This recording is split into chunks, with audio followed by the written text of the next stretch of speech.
mas eu tenho certeza que a gente vai aprendendo no dia a dia, certo? Nós vamos ter uma noção de como liderar, de como ser um líder, porque todos sabem que muito diferente de ser líder, a de ser chefe é ser líder, tá? Então nós vamos ver essa diferença hoje.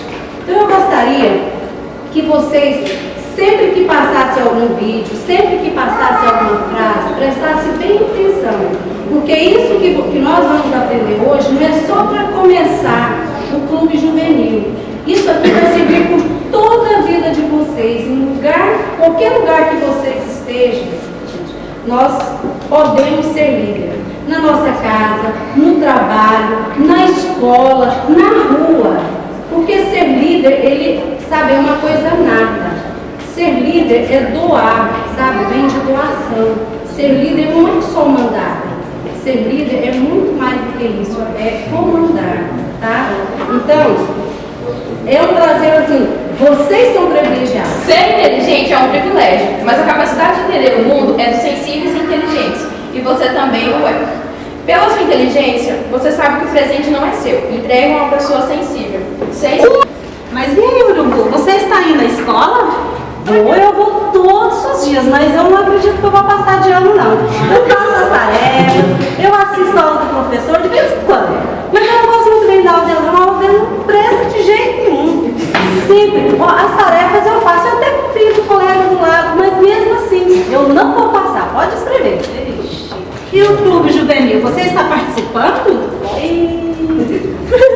Me falaram desse arte clube que estão inventando.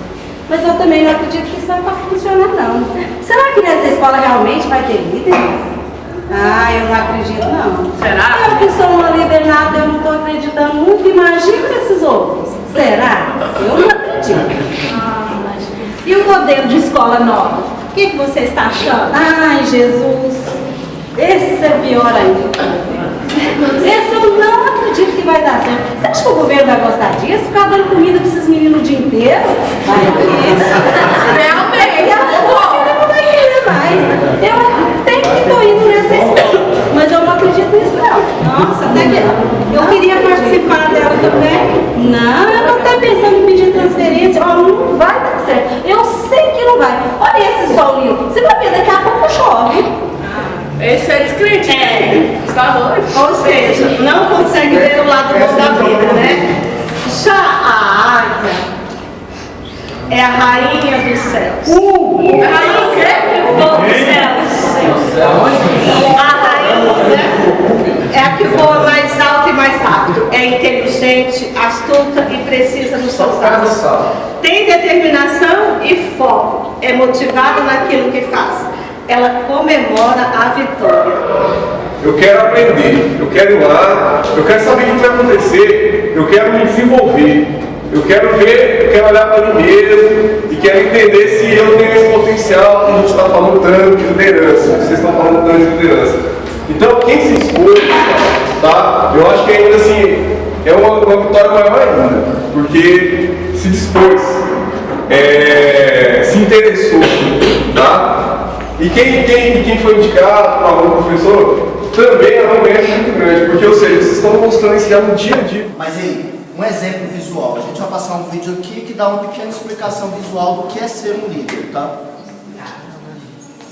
Foi mostrar a vocês que nessa escola nós temos verdadeiros campeões, nós temos vencedores. Vencedores por quê? Porque lá fora o mundo tem muitas coisas para oferecer a vocês. Tem a internet, tem o videogame, tem o futebol, só que aqui nós estamos formando não só profissionais, nós estamos formando vocês também para as áreas dos valores humanos. Então assim, acredite em você, acredite que você pode e que você vai transformar alguma coisa, seja ela em qualquer área. O primeiro passo que você tem que fazer é acreditar em si, né? Ver o melhor em todas as pessoas e trabalhar para que essas pessoas acreditem no melhor delas também. No clube juvenil de vocês, que vocês vão criar, vai ter diferentes tipos de pessoas. Então assim, aprender a conviver com a diferença e acreditando sempre que todo ser humano, cada pessoa é vencedor, é campeão dentro das suas possibilidades. tá bom? Ótimo curso para vocês e espero assim que tenha lindos clubes para a gente participar. Trabalha com pessoas, você trabalha ao seu lado, são pessoas, você não trabalha com objetos, você não trabalha com nada, você não programa pessoas, tá? E aí é no máximo você pode inspirá-las. E aí agora a gente vai olhar para esse quadro aqui e você vai olhar para dentro de você mesmo agora. Você vai pensar agora, só você aí, e vai se responder, tá? Você sente que relaciona-se bem com os colegas? É normal, né? É normal. O que nós devemos fazer? Isso é absolutamente normal e para resolver isso, o segredo é simples e tem a ver com sempre buscar cumprir as regras de convivência. Por isso que a primeira coisa que vai ser feita nos clubes é o contrato de convivência. Vocês, os componentes do clube, vão fazer o contrato. O que é importante, o que é dever, o que é direito, né? Para diminuir os conflitos.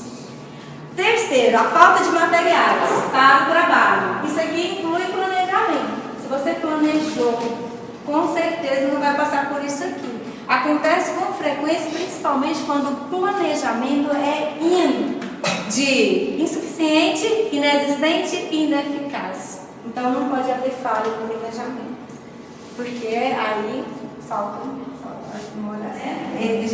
Nós temos o privilégio de contar com a experiência de quem começou, de quem teve falhas e as falhas foram corrigidas. Então, o que mais dá de errado? Primeiro, a comunicação. Se o grupo for muito grande, se o clube for muito grande, esse item de comunicação aí é complicado. Porque todos os participantes do clube, eles têm que estar cientes do que vai acontecer. Nós estamos fazendo o quê? Todo mundo tem que estar a par para não ter falhas. Olha, quanto maior o grupo, maior a dificuldade de se organizar e, consequentemente, se comunicar. Estabelecer um padrão e uma rotina para a articulação e comunicação faz com que o grupo sempre trabalhe de maneira organizada. Então, procurar não falhar na comunicação. Todos os componentes do grupo, eles têm que saber o que está acontecendo. As atividades do clube, tudo que foi planejado.